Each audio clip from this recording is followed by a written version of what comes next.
On the heels of some really big announcements this week for New York City schools and teachers, we are joined now by NYC Schools Chancellor Richard Carranza. Good morning. Good morning. So good to see you. Okay, let's get right into it. Teachers are now eligible for vaccines. When do you expect that all the teachers will be vaccinated? And is the school district going to help kind of facilitate that? Yeah, so we're working very closely with all of the entities, the city, the state. Our teachers union is very involved as well. We've set up vaccination sites at some of our high schools as well. And I'm really excited that this week teachers have already started getting needles in arms. They're very excited about it. It's going to be a matter of supply. The more vaccine supply we have, the more teachers can get vaccinated. So we're just going to ask for that to keep coming our way. What are you anticipating, though? This is going to go into the summer? Well, again, it's going to be a factor of how much vaccine we have, Right. but I think it's going to be way before the summer. I think, if I was to hazard a guess, I'd say hopefully by April, everybody will be vaccinated. That would be fantastic if they could do it by April. Now, Dr. Fauci was on our air this week, and he was saying that even if you get vaccinated, you must still wear a mask. Is that going to be mandatory for teachers?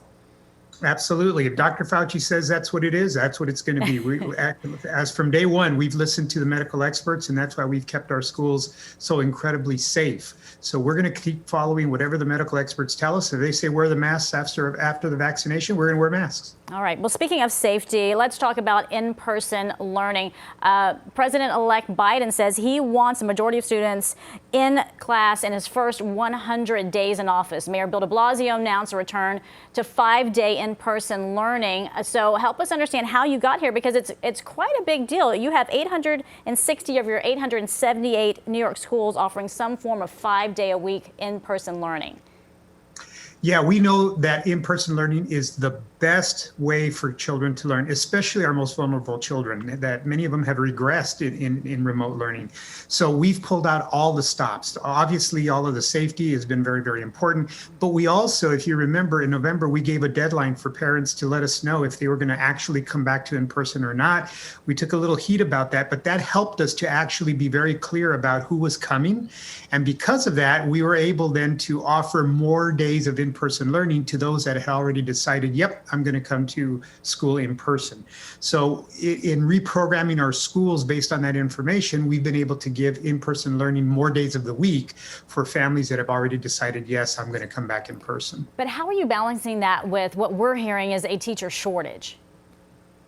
Well, again, because we had clear numbers, we were able to redeploy teachers, we were able to reassign teachers.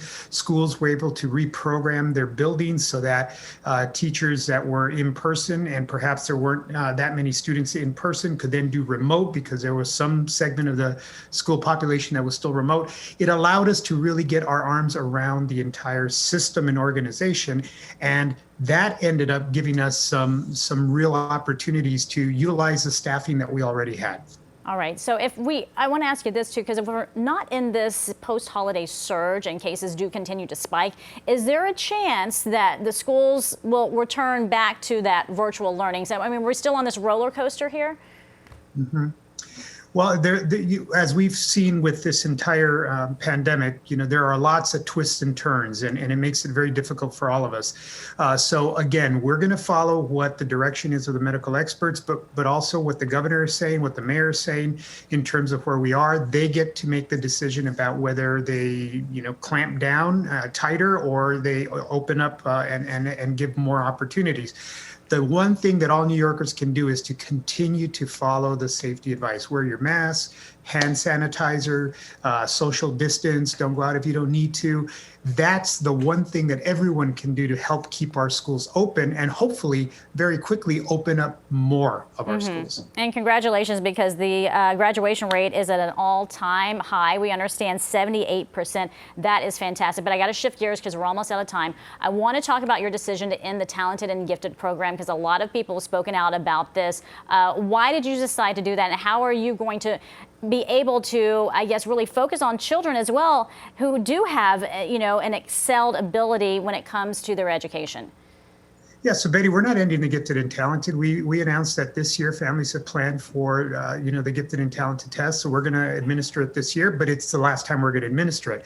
And I've worked in now 5 large systems, 5 large cities. New York City is the only school system that gives a test to 4-year-olds and makes a decision based on that one test at 4 years old, whether or not they have academic gifts.